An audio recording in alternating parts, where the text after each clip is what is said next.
பரமா படிடா. Hello guys, welcome back to my channel. இன்றைக்கி நம்ம என்ன சம்மரி பார்க்க போகிறோம் அப்படின்னா, computing in linguistics and phonetics introductory reading. So இதை எழுதினவங்க பீட்டர் ரோச். இந்த பர்டிகுலர் புக் 1992 பப்ளிஷ் பண்ணியிருக்கிறாங்க. அப்போவே கம்ப்யூட்டர் அப்படின்றது வந்து லாங்குவேஜ் அண்ட் லிங்குவிஸ்டிக்ஸ் ஃபனட்டிக்ஸ் லேர்னிங்கில் எப்படி ஒரு இம்பார்ட்டண்ட்டான ஒரு ரோல் ப்ளே பண்ணுது அப்படின்றதையும், அந்த 90s இருந்து ஃப்யூச்சரில் அது என்ன மாதிரியான டெவலப்மெண்ட்ஸ்லாம் கொண்டு வருன்ற வரைக்கும் இவர் வந்து கெஸ் பண்ணியிருக்கிறாரு. ஸோ கம்ப்யூட்டர் நாலேஜ் நம்மளுக்கு இருந்துச்சு அப்படின்னா லாங்குவேஜை இன்னும் எவ்வளோ ஈஸியாக நம்ம படிக்க முடியும். ரிசர்ச்சருக்கு அது எவ்வளோ ஹெல்ப்ஃபுல்லாக இருக்கும். ஸ்காலர்ஸோ ரிசர்ச்சர்ஸோ ஸ்டூடெண்ட்ஸோ யாராக இருந்தாலும் லாங்குவேஜ் ரிலேட்டடாக ஒருத்தவங்க படிக்கிறாங்க, அது ரிலேட்டடாக ஏதோ ரிசர்ச் பண்ணுறாங்க அப்படின்னா கம்ப்யூட்டர் நாலேஜ் இருந்துச்சுன்னா அது கண்டிப்பாக அவங்களோட ஸ்டடீஸ்க்கு இன்னுமே ஹெல்ப்ஃபுல்லாக இருக்கும் அப்படின்றது தான் சொல்லியிருக்கிறாங்க. So language and also computer, இதுக்குள்ளே அந்த கனெக்ஷனை பற்றி இந்த புக்கில் இவர் பேசியிருக்கிறாரு. டோட்டலாக இதில் 6 சாப்டர்ஸ் இருக்குது. ஒவ்வொரு சாப்டர்லேயும் அந்த கம்ப்யூட்டருக்கும் லாங்குவேஜுக்கும் உள்ள கனெக்ஷனை சொல்லியிருப்பாங்க. அது வந்து ஸ்டெப் பை ஸ்டெப் இருக்கிற மாதிரி இருக்கும். லாஸ்ட்டாக முடியும் போது 6th சாப்டரில் இன்னும் ஃப்யூச்சரில் என்ன மாதிரியான டெவலப்மெண்ட்ஸ் வரும் அப்படின்றது சொல்லியிருப்பாங்க. அது வந்து இப்போ இருக்கிற கரண்ட் ஜென்ரேஷனோட கனெக்ட் ஆகிற மாதிரி இருக்கும். ஏன்னா இது 90s உள்ள புக்கு இல்லையா, அவங்க ஃப்யூச்சரை ப்ரெடிக்ட் பண்ணி சொல்லியிருக்கிறாங்க. அதே மாதிரி இப்போ நடந்துகிட்ருக்கு. ஓகேவா? ஸோ ஃபர்ஸ்ட் சாப்டரில் என்ன சொல்லியிருக்கிறாங்க அப்படின்னா, த ரோல் ஆஃப் கம்ப்யூட்டிங் இன் லிங்குவிஸ்டிக்ஸில் வந்து கம்ப்யூட்டரோட ரோல் என்னென்ன மாதிரியான இம்பார்ட்டண்ட்டான டிஃப்ரெண்ட்டான ரோல் எல்லாம் அது ப்ளே பண்ணுது லாங்குவேஜ் ஸ்டடியில் அப்படின்றத சொல்லியிருக்கிறாங்க. ஸோ கம்ப்யூட்டர் அப்படின்றது ஒரு டூல். அது வந்து சென்டென்ஸை அண்டர்ஸ்டாண்ட் பண்ணிக்கிறதுக்கும் ஒரு ப்ராப்பரான சென்டென்ஸ் ஸ்ட்ரக்சர் நம்ம மேக் பண்ணிக்கிறதுக்கும் ஸ்பெஷல் மெத்தட்ஸ் எல்லாமே அது ப்ரொவைட் பண்ணிகிட்ருக்கு. சிஸ்டம்லேயே படிக்கிறவங்க நிறைய பேர் இருப்பாங்க. இப்போ ஆன்லைன் கோர்ஸ் நம்ம நிறைய படிக்கிறோம், இல்லை டிஸ்டன்ஸ் எஜுகேஷன்ஸ் படிக்கிறோம் அப்படின்னா அப்படி படிக்கும்போது கம்ப்யூட்டர் நமக்கு ரொம்பவே ஹெல்ப் பண்ணும் நிறைய விஷயம் அனலைஸ் பண்ணிக்கிறதுக்கு. ஏன்னா டீச்சர்ஸ் இருக்க மாட்டாங்க இல்லையா. ஸோ ஆன்லைனை டிபெண்ட் பண்ணி இருக்கிற மாதிரி இருக்கும். நிறைய வெப்சைட்ஸ் கம்ப்யூட்டரில் இருக்கிற ஆப்ஸை டிபெண்ட் பண்ணி இருக்கிற மாதிரி இருக்கும். ஸோ அந்த மாதிரியான சிச்சுவேஷனில் இந்த கம்ப்யூட்டர் தான் லாங்குவேஜை இன்னும் டீப்பாக நம்ம படிக்கிறதுக்கு ஹெல்ப் பண்ணுது அப்படின்னு சொல்கிறாங்க. ஸோ இது வந்து ஒரு சென்டென்ஸை எப்படி பிரேக் பண்ணுறது, அதை சின்ன சின்ன பார்ட்டாக எப்படி டிவைட் பண்ணுறது, அதை எப்படி ப்ராப்பராக நம்ம மேக் பண்ணுறது, ஷஃபில் பண்ணிட்டோம் அப்படின்னா அதை அகெயின் எப்படி ரீஸ்ட்ரக்சர் பண்ணுறது, இந்த மாதிரி நிறைய கிராமட்டிக்கல் ரூல்ஸ் லாங்குவேஜில் இருக்கிற அந்த ஒரு பேட்டர்ன் ஸ்ட்ரக்சர் எல்லாத்தையுமே இந்த சிஸ்டம் மூலமாக நம்ம லேர்ன் பண்ணிக்க முடியும் அப்படின்னு சொல்கிறாங்க. ஸோ டெக்ஸ்ட்டு வந்து டீப்பாக படிக்கணும், அந்த டெக்ஸ்ட்டில் இருக்கிற பேட்டர்ன் ஸ்ட்ரக்சர் ஸ்டைல் இந்த மாதிரி நிறைய விஷயங்கள் நம்ம தெரிஞ்சுக்கணும் அப்படின்னா அதுக்கு கம்ப்யூட்டர் நமக்கு நிறையவே டூல்ஸ் வச்சு ஹெல்ப் பண்ணுது அப்படின்னு சொல்கிறாங்க. தென் இந்த கம்ப்யூட்டர் வந்துட்டு வேர்டை நம்ம ப்ராப்பராக அண்டர்ஸ்டாண்ட் பண்ணிக்கிறதுக்கு, இப்போ வந்து நம்மளுக்கு ஒரு வேர்டுக்கு மீனிங் தெரியலன்னா ஏன்ஷியன்ட் பீரியடில் டிக்ஷனரிஸ் யூஸ் பண்ணிகிட்டு இருந்தோம். இப்போ வந்துட்டு உடனே கூகுளில் பார்த்தோன்னா கூகுள் வந்து ஆன்சர் பண்ணிடுது. ஈவன் அது நமக்கு புரியலைன்னா கூட அது ஒரு நல்ல எக்ஸ்ப்ளனேஷன் கொடுக்குது இல்லையா. ஸோ அந்த மாதிரி நமக்கு ஒரு வேர்டுக்கு மீனிங் தெரியல அப்படின்னாலும், இல்லை அந்த வேர்டை எந்த மாதிரியான சென்டென்ஸில் யூஸ் பண்ணணும், எந்த மாதிரியான சிச்சுவேஷனில் யூஸ் பண்ணணும்னு சொல்லிட்டு எல்லா டெஃபினிஷன் எல்லா எக்ஸ்ப்ளனேஷனையுமே நமக்கு சிஸ்டம் ப்ரொவைட் பண்ணிகிட்டே இருக்குது அப்படின்னு சொல்கிறாங்க. தென் இந்த மாதிரியான சிஸ்டமேட்டிக் டூல்ஸ் எல்லாமே லாங்குவேஜ் எக்ஸ்பர்ட்ஸ் இருப்பாங்க இல்லையா, நிறைய ஸ்டடி பண்ணவங்க, லாங்குவேஜில் பெரிய லிங்குவிஸ்டிக்ஸ்லாம் இருப்பாங்க இல்லையா, அவங்களுக்கு வந்து வேர்ட்ஸை எந்த மாதிரியெல்லாம் யூஸ் பண்ணணும், அது எப்படியெல்லாம் ரிலேட் ஆகுது ஒரு கல்ச்சரோடையாக இருக்கட்டும், இல்லைனா அந்த லாங்குவேஜ் வந்து எந்தெந்த இடத்துல எப்படியெல்லாம் டிஃபர் ஆகுது. லாங்குவேஜை பற்றி நம்ம ஸ்டடி பண்ண ஆரம்பித்தோம் அப்படின்னா அது ஒரு வாஸ்ட் ஏரியா. அது ஆரிஜின் ஆனதுலேருந்து இப்போ அதில் இருக்கிற சேஞ்சஸ் வரைக்கும் நிறைய படிப்பாங்க. ஸோ ஒரு டெக்ஸ்ட்டாக இருக்கட்டும், இல்லை வேறு ஏதாவது நம்ம ஒரு விஷயம் எடுத்து படிக்கிறோம், ஆர்டிக்கிள் இல்லை ஏதோ ஒரு ரிசர்ச் புக், இந்த மாதிரி எந்த ஒரு கம்ப்ளீட்டான ஒர்க் எடுத்து படித்தாலும் அந்த ஒர்க்குக்கும் அதில் இருக்கிற அந்த வேர்ட்ஸ், லெட்டர்ஸ், பேட்டர்ன், ஸ்ட்ரக்சர் இந்த மாதிரி எல்லாத்துக்கும் என்ன ஒரு கனெக்ஷன் இருக்குது அப்படின்றத இந்த டூல்ஸ் நமக்கு சொல்லி கொடுக்கும் அப்படின்னு சொல்கிறாங்க. ஒரு டெக்ஸ்ட்டு வந்து கம்ப்ளீட்டாக இருக்கும், அதில் எல்லாமே இருக்கும். ஆத்தர் வந்து ஆல்ரெடி நிறைய தடவை ரீசெக் பண்ணி தான் அதை பப்ளிஷ் பண்ணியிருப்பாங்க. ஸோ அதில் நம்மளோட நாலேஜ்க்கு ஏற்ற மாதிரி நம்ம படிக்கிறதுக்கு இந்த சிஸ்டம் நம்மளுக்கு ஹெல்ப் பண்ணும் அப்படின்னு சொல்கிறாங்க. நெக்ஸ்ட் என்ன சொல்கிறாங்க அப்படின்னா, இது ரியல் லைஃப்லேயும் நமக்கு ஹெல்ப் பண்ணுது. இப்போ ஒரு இடத்துக்கு போகிறோம், பேங்க்கோ இல்லை வேறு ஏதோ இன்ஸ்டியூஷன் போகிறோம், அங்கே ஏதாவது லெட்டர் கேட்குறாங்க, அது என்ன மாதிரியான ஃபார்மெட்டில் எழுதணும்னு நமக்கு தெரியல அப்படின்னா கூகுள்லேயோ இல்லை நமக்கு தெரிஞ்ச ஏதோ ஒரு ஏஐ டூல்லையோ நம்ம வந்து கேட்கும்போது அது உடனே நமக்கு அந்த ஃபார்மெட்டை சென்ட் பண்ணுது இல்லையா. ஸோ ரியல் லைஃப்பில் கூட அந்த மெஷின்ஸ் நமக்கு நிறையவே ஹெல்ப் பண்ணுது. இல்லை ஒரு லாங்குவேஜ் வந்து நமக்கு புரியலை, பட் அந்த லாங்குவேஜில் தான் அவங்க பேசுவாங்க அப்படின்னா அவங்க பேசுகிறத டிரான்ஸ்லேட் பண்ணி நமக்கு நம்மளோட லாங்குவேஜில் கொடுக்கறதுக்கும் இந்த மெஷின்ஸ் ஹெல்ப் பண்ணுது. ஸோ ஒரு விஷயத்தை சர்ச் பண்ணுறதுக்காக இருக்கட்டும், டிரான்ஸ்லேட் பண்ணுறதுக்காக இருக்கட்டும், மீனிங் ஐடென்டிஃபை பண்ணுறதா இருக்கட்டும், மல்டிபிள் மீனிங்ஸ் தெரிஞ்சுக்கிறதுக்காக இருக்கட்டும், இந்த மாதிரி plenty ஆஃப் சிச்சுவேஷனில் கம்ப்யூட்டர்ஸ் நமக்கு ஹெல்ப் பண்ணுது லாங்குவேஜ் ரிலேட்டடாக அப்படின்னு சொல்கிறாங்க. ஓகேவா? ஸோ ஃபர்ஸ்ட் சாப்டரில் இதை தான் சொல்லியிருக்கிறாங்க. பேசிக்காக கம்ப்யூட்டர் எந்த மாதிரியான இடங்கள்ல எல்லாம் நமக்கு லாங்குவேஜ் ஓரியன்டாக ஹெல்ப் பண்ணுது அப்படின்னு சொல்கிறாங்க. செகண்ட் சாப்டரில் எதை பற்றி பேசுகிறாங்க அப்படின்னா phonetic analysis and computation. So computer வந்துட்டு எந்த அளவுக்கு ஸ்பீச் சவுண்ட் படிக்கிறதுக்கு நமக்கு ஹெல்ப் பண்ணுது. இப்போது ஒரு வேர்ட் பார்க்குறோம், அதோட ப்ரனன்சியேஷன் எப்படின்னு தெரியாத சுச்சுவேஷனில் கூகுளில் போயிட்டு ப்ரனன்சியேஷன்னு போட்டால் கூகுள் நமக்கு அதை கரெக்டாக ப்ரனன்ஸ் பண்ணி காட்டும். ஈவன் அது ரொம்ப ஃபாஸ்ட்டாக இருந்தாலும் நம்ம அதில் ஸ்லோ பண்ணிக்க ஆப்ஷன்ஸ் இருக்குது இல்லையா? ஸோ இந்த மாதிரி நமக்கு ஸ்பீச் சவுண்டை கூட அதை லேர்ன் பண்ணி கொடுக்குது. அது ஜஸ்ட் ஒரு டெக்ஸ்ட்டாக நமக்கு மீனிங் மட்டும் கொடுக்காம நம்ம அதை எப்படி யூஸ் பண்ணணும், எப்படி மற்றவங்க கிட்ட கம்யூனிகேட் பண்ணணுன்றதை கூட அது நமக்கு டீச் பண்ணுது அப்படின்னு சொல்கிறாங்க. ஸோ அது ஈஸியாக அந்த மெஷின் அது என்றைக்கும் யூஸ் ஆகாது, என்றைக்குமே அதில் வந்து நிறைய நெகட்டிவ் தான் இருக்குது அப்படின்னு ஈஸியாக நம்மளால் சொல்லிட முடியாது. அதில் அவ்வளோ பாசிட்டிவ் சைடு இருக்குது, நம்ம அவ்வளோ யூஸ் பண்ணிகிட்டு இருக்கிறோம். ஸோ அந்த சைடையும் நம்ம பார்க்கணும் இல்லையா? ஸ்டடீஸ்க்கு அது எவ்வளோ ஹெல்ப் ஆகுது அப்படின்றதையும் பார்க்கணும். ஸோ இதில் என்ன மாதிரியான மெத்தட் சொல்கிறாங்க அப்படின்னா டிஜிட்டல் சிக்னல் ப்ராசஸிங், அதாவது டிஎஸ்பி அப்படின்னு சொல்லுவாங்க. ஓகேவா? இந்த டிஎஸ்பி அப்படின்றது எதுக்கு ஹெல்ப் பண்ணுதுன்னா measure and analyse speech sound, அதாவது நம்ம பேசுகிற அந்த டோனாக இருக்கட்டும், ப்ரனன்சியேஷனாக இருக்கட்டும், சவுண்டாக இருக்கட்டும், இந்த மாதிரி நிறைய விஷயங்களை வந்து மெஷர் பண்ணுறது, அதை அனலைஸ் பண்ணுறதுக்கு இந்த டிஎஸ்பி அதாவது டிஜிட்டல் சிக்னல் ப்ராசஸிங் அப்படின்ற அந்த டூல் வந்து ஹெல்ப் பண்ணுது அப்படின்னு சொல்கிறாங்க. அதில் ஒரு அக்யூரசி இருக்கும், எதையும் எக்ஸாக்டாக அனலைஸ் பண்ணி அதுக்கான ரிசல்ட்டை கொடுக்கக்கூடிய ஒரு டிவைஸாக அது இருக்கும் அப்படின்னு சொல்கிறாங்க. ஸோ ஃபனட்டிக் டேட்டா பேசஸ் சில இது லிஸ்ட் அவுட் பண்ணியிருக்கிறாங்க. ஃபர்ஸ்ட் வந்து இன்டர்நேஷ்னல் ஃபனட்டிக் ஆல்ஃபபெட், ஐபிஏ அப்படின்னு சொல்லுவாங்க. இந்த அப்ரிவேஷன் எல்லாம் கொஞ்சம் நோட் பண்ணிக்கோங்க, மேபி ஒன் வேர்டில் கேட்குறதுக்கு சான்சஸ் இருக்குது. ஸோ இன்டர்நேஷ்னல் ஃபனட்டிக் ஆல்ஃபபெட் அப்படின்றது வந்துட்டு இது ஒரு சிஸ்டம். இது எதுக்கு ஹெல்ப் பண்ணுது அப்படின்னா special simple to represent speech sound. இப்போ கம்ப்யூட்டரில் வந்து நிறைய சி கோட்லாம் இருக்கும் இல்லையா? ஸோ அந்த மாதிரி கோடு வச்சு அதிலிருந்து லாங்குவேஜை டிரைவ் பண்ணுவாங்க. ஸோ அந்த மாதிரியான சிம்பிள்ஸ் ரிலேட்டடான சவுண்ட்ஸ் இருக்கும்போது, லாங்குவேஜ் இருக்கும்போது அதுக்கு இந்த இன்டர்நேஷ்னல் ஃபனட்டிக் ஆல்ஃபபெட் ஹெல்ப் பண்ணுது அப்படின்னு சொல்கிறாங்க. நார்மலாக இருக்கிற அந்த சிம்பிள்ஸ் ரிலேட்டடாக இருக்கிற சென்டென்ஸை வந்து நார்மலான ஆல்ஃபபெட்டிக்கல் சென்டென்ஸாக சேஞ்ச் பண்ணுறதுக்கு, அதை அண்டர்ஸ்டாண்ட் பண்ணிக்கிறதுக்கு, ஸ்பீச் சவுண்டாக கன்வெர்ட் பண்ணுறதுக்கு இது ஹெல்ப் பண்ணுது அப்படின்னு சொல்கிறாங்க. தென் TI-MIT Corpus, இது வந்து collection of speech recording using in research. So ரிசர்ச்சுக்காக சில ஸ்பீச் ரெக்கார்டிங்ஸ் கலெக்ட் பண்ணுவாங்க. இப்போ வந்து நிறைய டெஸ்டிமோனிஸ், அதே மாதிரி பயோகிராஃபிஸ் எழுதுகிறாங்க அப்படின்னா அப்போ அவங்கக்கிட்ட அந்த பாதிக்கப்பட்ட பீப்புள்கிட்ட அதை பற்றி பேசும்போது நிறைய ரெக்கார்டிங்ஸ் எடுத்துகிட்டு வருவாங்க. தென் அதை தான் கன்வெர்ட் பண்ணுவாங்க டெக்ஸ்ட்டாக. ஸோ அந்த மாதிரி டெக்ஸ்ட்டாக கன்வெர்ட் பண்ணுறதுக்கு முன்னாடி அது ஒரு கலெக்ஷன் ஆஃப் ஸ்பீச் ரெக்கார்டிங்ஸாக இருக்குது இல்லையா? ஸோ அதை வந்து ஒரு டெக்ஸ்ட்டாக மாற்றுறதுக்கு, அதை ப்ராப்பராக அனலைஸ் பண்ணிவிட்டு அதை ஒரு புக்காக கன்வெர்ட் பண்ணுறதுக்கு இந்த மாதிரியான டூல்ஸ் எல்லாம் ஹெல்ப் பண்ணுது அப்படின்னு சொல்கிறாங்க. இப்போ ஃபோன்லேயுமே நம்ம கூகுள் அசிஸ்டண்ட்டை ஆன் பண்ணி வச்சுட்டு நம்ம பேசும்போது அதை டெக்ஸ்ட்டாக கன்வெர்ட் பண்ணுது இல்லையா? அதுக்கான ரிசல்ட்டை நமக்கு கொடுக்குது.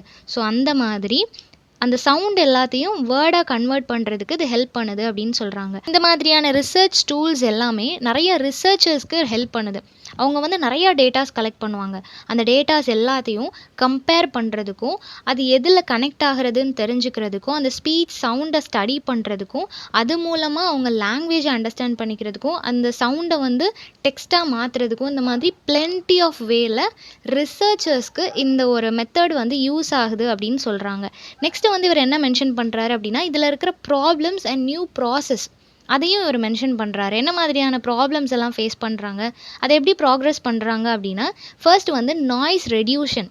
இப்போ நம்ம வந்து ஃபோனில் ஒரு விஷயம் ரெக்கார்ட் பண்ணுறோம், அதை யாருக்காவது அனுப்பும்போது அதில் பேக்ரவுண்ட் நாய்ஸஸ் எதுவுமே இருக்கக்கூடாது, எந்த டிஸ்டர்பன்ஸும் இருக்கக்கூடாது அப்படின்னா நாய்ஸ் கேன்சலேஷன் ஆப்ஷன்ஸே இப்போ நிறைய ஃபோனில் வந்துடுச்சு. நிறையா ஹெட்ஃபோன்ஸாக இருக்கட்டும், இயர்ஃபோன்ஸாக இருக்கட்டும், எல்லாத்துலேயுமே அந்த ஆப்ஷன்ஸ் வந்துட்டு. அது போக நம்ம ஏதாவது ஃபோனில் ஆப்பில் ரெக்கார்ட் பண்ணுறோம் அப்படின்னா அதுக்கப்புறம் அதை பேக்ரவுண்ட் நாய்ஸ் எல்லாத்தையும் கட் பண்ணுற மாதிரியான ஆப்ஷன்ஸும் இருக்குது. ஸோ இந்த மாதிரி சிஸ்டமில் வந்து நிறைய ஆப்ஷன்ஸ் நமக்கு ப்ரொவைட் பண்ணுறாங்க. அது மூலமாக நம்ம ஒரு அக்யூரேட்டான இன்ஃபர்மேஷனை ப்ரொவைட் பண்ண முடியுது அப்படின்னு சொல்கிறாங்க.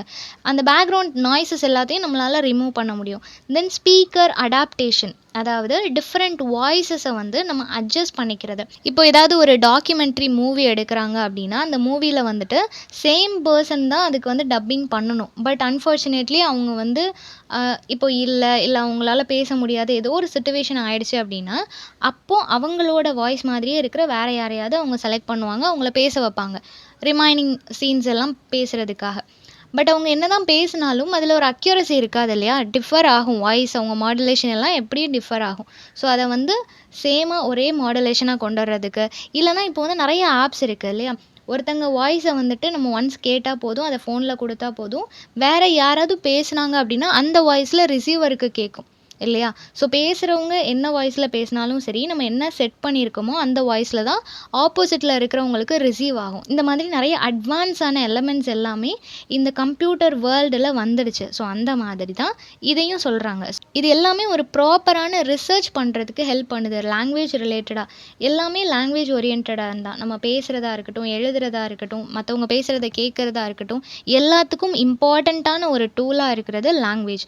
கம்ப்யூட்டரையும் ஹியூமனையும் இணைக்கிறது கூட லாங்குவேஜ் தான். நம்ம சிஸ்டமில் வந்து எதுனாலும் நம்ம சர்ச் பண்ணணும்னா நம்ம அதுக்கு இங்கிலீஷில் டைப் பண்ணணும், இல்லை நம்ம தமிழில் செட் பண்ணியிருக்கோம்னா தமிழில் டைப் பண்ணணும். ஸோ லாங்குவேஜ் அப்படின்ற ஒரு விஷயம் தான் இந்த கம்ப்யூட்டர் மெஷினையும் ஹியூமனையும் கனெக்ட் பண்ணுது அப்படின்னு சொல்கிறாங்க. தேர்ட் சாப்டரில் என்ன சொல்கிறாங்க அப்படின்னா speech recognition and synthesis.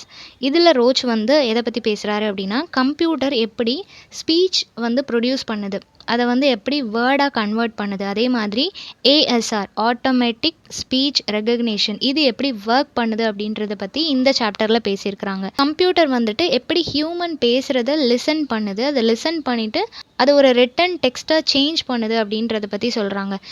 Fraction of second நம்ம சொல்ல அதை நீட்டாக அப்படியே டெக்ஸ்ட்டில் வந்துகிட்டே இருக்கும் இல்லையா. ஸோ ரொம்ப அதில் பெரிய ப்ராசஸ் ஒன்றும் நடந்த மாதிரி இருக்காது, நம்ம சொல்லும் போதே அதை நீட்டாக அங்கே டெக்ஸ்ட்டில் வந்துகிட்டே இருக்கும். ஸோ அந்த அளவுக்கு அக்யூரேட்டாக அதை டெவலப் பண்ணியிருக்கிறாங்க. நம்ம பேசுகிறத ப்ராப்பராக அப்சர்வ் பண்ணி அதை உடனே டெக்ஸ்ட்டாக மாற்றிட்டுருக்கு அப்படின்னு சொல்கிறாங்க. ஸோ இந்த மாதிரியான மெத்தட் கம்ப்யூட்டரில் யூஸ் பண்ணுறது என்னெல்லாம் அப்படின்னா ஹிடன் மார்கவ் மாடல் அப்படின்னு ஒன்று இருக்குது. இதில் வந்து கம்ப்யூட்டர் வந்து கெஸ் பண்ணும் எந்த வேர்ட் ஹியூமன் சொல்கிறாங்க அப்படின்றத ஒன்ஸ் கெஸ் பண்ணிவிட்டு அதுக்கப்புறம் அதுக்கு ஒரு அண்டர்ஸ்டாண்டிங் இருக்கும், அது ஒன்று ரிசீவ் பண்ணியிருக்கோம் இல்லையா, அதுக்கேற்ற மாதிரி அது ரிசல்ட்ஸை வந்து ஷோ பண்ணும். இப்போ சம்டைம்ஸ் நம்ம ஒரு விஷயம் சொல்லும்போது நம்ம ஒரு ப்ரொனன்சியேஷனில் சொல்லியிருப்போம், பட் அது அண்டர்ஸ்டாண்ட் பண்ணது வேறு மாதிரி அண்டர்ஸ்டாண்ட் பண்ணிவிட்டு வேறு ஒரு வேர்டு அதை டைப் பண்ணி வச்சுருக்கோம். ஸோ இந்த மாதிரி சம்டைம்ஸ் மிஸ்கம்யூனிகேஷன் நடக்கிறதுக்கும் சான்சஸ் இருக்குது. அது மெஷின் தான் இல்லையா, ரெண்டு பேர் பேசிகிட்டு இருக்கும்போதே அதில் வந்து மிஸ்கம்யூனிகேஷன் நடக்கிறதுக்கு நம்ம ஒரு விஷயம் சொல்லுவோம், பட் அவங்க வேறு மாதிரி அதை ரிசீவ் பண்ணிப்பாங்க, இப்படியா சொன்னேன்னு சொல்லி கேட்பாங்க இல்லையா. ஸோ அந்த மாதிரி ஹியூமனுக்குள்ளேயே மிஸ்கம்யூனிகேஷன் இருக்கும்போது ஏன் ஹியூமனுக்குள்ளேயே அப்படின்னா நம்ம ஒரு விஷயம் சொல்கிறோம், பட் இப்படி சொல்கிறதுக்கு வாய்ப்பே இல்லையே, அப்போ இப்படி தான் சொல்லியிருப்பாங்கன்னு அவங்க புரிஞ்சுக்கிட்டு பேசுகிறதுக்கு வாய்ப்பு இருக்குது. இருந்தாலும் அவங்க தப்பாக சொல்கிறாங்க அப்படின்னா அப்போ ஹியூமனே கன்ஃபியூஸ் ஆகும்போது மெஷின்ஸ் கன்ஃபியூஸ் ஆகிறதுல ஆச்சரியப்படுறதுக்கு எதுவுமே இல்லை. அது வந்து நினைக்கலாம் மேபி அவங்க இந்த வேர்டை தான் அட்ரஸ் பண்ணியிருக்கிறாங்க அப்படின்னு சொல்லிட்டு தப்பான ரிசல்ட்ஸை கூட அது காட்டுறதுக்கு சான்சஸ் இருக்குது. ஸோ அந்த மாதிரி மிஸ்கம்யூனிகேஷனும் சம்டைம்ஸ் நடக்கும். ஸோ ஒரு ப்ராசஸ் பண்ணிட்டு தான் இதுதான் சொன்னாங்க அப்படின்னு சொல்லி அதுக்கு என்ன அண்டர்ஸ்டாண்டிங் இருக்கோ அதுக்கேற்ற மாதிரி தான் அது ரிசல்ட்டை ஷோ பண்ணும் அப்படின்னு சொல்கிறாங்க. நெக்ஸ்ட்டு வந்துட்டு டீப் நியூரல் நெட்வொர்க்ஸ், அதாவது கம்ப்யூட்டர் வந்துட்டு லேர்ன் பண்ணிக்குது இல்லையா எக்ஸாம்பிள்ஸ் மூலமாக. இப்போ நம்மக்கிட்ட யாராவது ஒருத்தங்க ஏதாவது இன்ஃபர்மேஷன் சொல்கிறாங்க அப்படின்னா இது வந்து அதோட சிமிலராக இருக்கே அப்படின்னு சொல்லி நம்ம எப்படி கனெக்ட் பண்ணுறோமோ அதே மாதிரி மெஷின்ஸுமே நம்ம ஒரு இன்ஃபர்மேஷன் சொல்லும்போது அது ப்ரிவியஸ் மெசேஜஸ் ப்ரிவியஸ் இன்ஃபர்மேஷன் எதோடையாவது கனெக்ட் ஆகுதா அப்படின்னு சொல்லி செக் பண்ணிவிட்டு அதுக்கப்புறம் ரிசல்ட்ஸை கொடுக்கும். ஸோ அந்த மாதிரியும் சில மெஷின்ஸ் வந்து கெஸ் பண்ணுறதுக்கு கனெக்ட் பண்ணுறதுக்கான அட்வான்ஸ் டெக்னாலஜி அதில் இருக்கும் அப்படின்னு சொல்கிறாங்க. இதெல்லாம் எப்படி ஒர்க் பண்ணுது, இதோட ஸ்டார்டிங் டிசைன் சிம்பிளாக ஸ்டார்டிங்கில் அவங்க டிசைன் பண்ண கம்ப்யூட்டர் எது, தென் அவங்க மோர் காம்ப்ளெக்ஸ் சிஸ்டம் ரொம்பவே காம்ப்ளெக்ஸாக அவங்க டிசைன் பண்ண சிஸ்டம் எது அப்படின்னு சொல்லிட்டு அதை வந்து அவங்களால டிஃப்ரென்ஷியேட் பண்ண முடியுது. ஸோ அதை பற்றி இவர் பேசியிருக்கிறாரு. ஸ்டார்டிங்கில் கம்ப்யூட்டர் அப்படின்றது அது ஜஸ்ட்டு டைப் பண்ணுறதுக்கு பிரிண்ட் அவுட் எடுக்கிறதுக்கு இந்த மாதிரி சின்ன சின்ன பர்பஸ்க்காக தான் அதை யூஸ் பண்ணிகிட்டு இருந்தாங்க. ஆஃப்டர்வர்ட்ஸ் அதில் நிறையா டெவலப்மெண்ட்ஸ் கொண்டு வந்ததுக்கப்புறம் ஹியூமன் கம்ப்ளீட்டாக அந்த சிஸ்டமை டிபெண்ட் பண்ணி இருக்கிற மாதிரியான ஒரு சிச்சுவேஷன் ஆகிடுச்சு. அவ்வளோ டெவலப்மெண்ட்ஸ் அதில் கொண்டு வந்துட்டாங்க. ஸோ ஒரு ஸ்பீச் அப்படின்றது எப்படி கம்ப்யூட்டரில் க்ரியேட் ஆகுது அப்படின்னா நம்ம பேசும்போது சிஸ்டம் வந்து அந்த டோனை செக் பண்ணுது, நம்ம டோன் நம்ம ப்ரொனன்சியேஷன் அதெல்லாம் செக் பண்ணிவிட்டு இந்த வேர்டாக தான் இருக்கும் அப்படின்னு சொல்லி அதை செக் பண்ணி நமக்கு ரிசல்ட்டை கொடுக்குது, ரிட்டன் டெக்ஸ்ட்டாக கன்வெர்ட் ஆகுது. இதை தான் ஸ்பீச் சிந்தசிஸ் அப்படின்னு சொல்கிறாங்க. கான்கட்னேட்டிவ் சிந்தசிஸ் இது என்னென்னா join together pieces of recorded speech. அதாவது நம்ம கண்டினியூஸாக நம்ம பேசுகிறோம் அப்படின்னா அதில் சம்டைம்ஸ் கொஞ்சம் ஸ்டக் ஆகிட்டு அதுக்கப்புறம் அந்த வேர்ட்ஸ் எல்லாம் கண்டினியூஸாக வரும். அதில் என்ன ப்ராசஸ் நடக்கும் அப்படின்னா நம்ம சொன்னதை வந்து அங்கே ப்ராசஸ் பண்ணிகிட்ருக்கோம். இதை தான் சொன்னாங்களா, இப்போ இவங்க சொல்லிகிட்டு இருக்கிற சென்டென்ஸில் இந்த வேர்டு வந்தால் கரெக்டாக இருக்குமான்னு சொல்லிட்டு சிஸ்டமே கொஞ்சம் ப்ராசஸ் பண்ணிவிட்டு அதுக்கப்புறமா அது அக்யூரேட்டாக இருக்கிற வேர்டை வந்து அதில் ப்ளேஸ் பண்ணுது. ஸோ இந்த மாதிரி பீசஸ் ஆஃப் வேர்ட்ஸ் நம்ம பேசும்போது நம்ம கட் பண்ணி பேசுவோம். அது எல்லாத்தையும் அது ஜாயின் பண்ணி ஒரு பர்ஃபெக்டான மேனரில் அந்த சென்டென்ஸை ப்ரொவைட் பண்ணுறது. நெக்ஸ்ட்டு வந்து பேராமெட்ரிக் சிந்தசிஸ். இது என்ன அப்படின்னா speech using models of how the human voice works. அதாவது நம்ம பேசும்போது நம்மளோட டோன், சம்டைம்ஸ் நம்ம பேசும்போது அது வந்து can't get your voice, speak louder, இந்த மாதிரி ஏதாவது ஒரு நோட்டிஃபிகேஷன்ஸ் அது கொடுக்கும் இல்லையா, அதால் நம்ம பேசுகிறத அண்டர்ஸ்டாண்ட் பண்ணிக்க முடியல, ப்ராப்பரான ஒரு கனெக்ஷன் இல்லை, ப்ராப்பராக நீங்கள் வந்து பேச மாட்டீங்க அப்படின்னு சொல்லிட்டு ஏதாவது ஒரு இன்ஃபர்மேஷன் அது கொடுக்கும். அதுக்கு ப்ராப்பராக அந்த மெசேஜ் கன்வே ஆகாதப்போ. ஸோ அது வந்து டோன், பிட்ச், நம்ம பேசுகிற அந்த ஒரு ப்ரனன்சியேஷன், அட்டரன்ஸ் எல்லாத்தையுமே அது செக் பண்ணும். ஸோ அது எதாவது ஒன்றில் வந்து ஒரு மைனஸ் இருந்துச்சு அப்படின்னா அதால் ப்ராப்பரான ரிசல்ட் கொடுக்க முடியாது. ஸோ அது எல்லாத்தையும் செக் பண்ணிவிட்டு தான் அது ரிசல்ட் கொடுக்கும். ஸோ அந்த மாதிரி செக்கிங் ப்ராசஸ் வந்து இந்த பேராமெட்ரிக் சிந்தசிஸில் நடக்கும் அப்படின்னு சொல்கிறாங்க. நெக்ஸ்ட்டு இந்த டெக்னாலஜி எல்லாமே எதோட கம்பேர் பண்ணுறாங்க, அதெல்லாம் எப்படி டெக்னாலஜியாக இருக்குது அப்படின்னா வாய்ஸ் அசிஸ்டண்ட். அதாவது இப்போது அலெக்ஸா, ஸ்ரீ இதெல்லாம் இருக்குது இல்லையா, இதில் எல்லாமே அது ஒரு மெஷின். பட் நம்ம வந்து அதை ஒரு ஹியூமன் கிட்ட ஒரு ஒர்க் சொல்கிற மாதிரி ப்ளே அ சாங் அப்படின்னு சொன்னாலும் சரி, இல்லை குக்கிங் வீடியோ அப்படின்னு நம்ம என்ன சொல்கிறோமோ அதுக்கு ஏற்ற மாதிரி அது சிஸ்டமில் அனலைஸ் பண்ணி அதுக்கேற்ற இன்ஃபர்மேஷனை நமக்கு கொடுக்குது. ஸோ இந்த அளவுக்கு அட்வான்ஸ்டான டெக்னாலஜிஸ்க்கு வந்து இம்பார்ட்டண்ட்டான ரீசன் ஹியூமன் அண்ட் மெஷின், அதுக்குள்ளே அந்த கனெக்ஷன், இது எல்லாத்துக்கும் இம்பார்ட்டண்ட்டாக லாங்குவேஜ் இருக்குது அப்படின்றத சொல்கிறாங்க. ஸோ ப்ராப்பராக நம்ம கம்யூனிகேட் பண்ணும்போது அதுக்கான ப்ராப்பரான அக்யூரேட்டான ரிசல்ட் மெஷின் கொடுக்கும் அப்படின்னு சொல்கிறாங்க. இந்த நேவிகேஷன் சிஸ்டம் இது என்ன அப்படின்னா லைக் ஜிபிஎஸ், நம்ம ட்ராக் பண்ணுறதுக்கு, ஒரு விஷயத்தை ட்ராக் பண்ணுறதுக்கு ஹெல்ப் பண்ணுது சிஸ்டம். இப்போது ஒரு ஃபோன் வந்து லாஸ்ட்டாக எங்கே சிக்னல் கட் ஆகிருக்கு, இப்போ கரண்ட் லொக்கேஷன் என்ன அப்படின்றதெல்லாம் கண்டுபிடிக்கிறதுக்கு இந்த ஜிபிஎஸ் நமக்கு ஹெல்ப் பண்ணுது இல்லையா, இதுவும் ஒரு advance system. And finally tools that help people with disabilities. நிறைய பேர் டிசபிள்டு பர்சனும் இன்றைக்கி படிக்கிறாங்க அப்படின்னா அதுக்கு ஒரே ஒரு ரீசன் இந்த கம்ப்யூட்டர்ஸ்.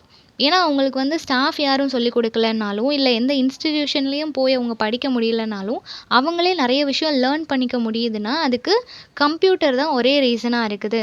அது ரெண்டுக்கும் ஒரு கனெக்ஷனை க்ரியேட் பண்ணுறது லாங்குவேஜ் அப்படின்னு சொல்கிறாங்க. அவங்களுக்கு கொஞ்சம் பேசிக்கான லாங்குவேஜ் நாலேஜ் இருந்தால் போதும், அவங்க ஈஸியாக கம்ப்யூட்டரை வந்து ஆப்ரேட் பண்ண முடியும், அதுலேருந்து நிறைய விஷயம் லேர்ன் பண்ணிக்க முடியும். ஸோ இந்த மாதிரி எல்லாருக்கும் ஈஸியாக ஆக்சசபிளாக இருக்கிறத இந்த கம்ப்யூட்டர், இது மூலமாக நம்ம எஜுகேஷன் அண்ட் லாங்குவேஜ் ஓரியன்டான நாலேஜ் கெயின் பண்ணிக்க முடியும். ஸோ இது வந்து ஃபர்ஸ்ட் 3 சாப்டரில் இருக்கிற இன்ஃபர்மேஷன். அனதர் 3 சாப்டர் நெக்ஸ்ட் வீடியோவில் பார்க்கலாம். ஸோ இந்த சம்மரி எல்லாருக்கும் புரிஞ்சிருக்கும்னு நினைக்கிறேன். நெக்ஸ்ட் என்ன டாப்பிக்கில் வீடியோ போடலான்னு சொல்லி கமெண்ட் பண்ணுங்கள். தேங்க்யூ ஃபார் வாட்சிங்.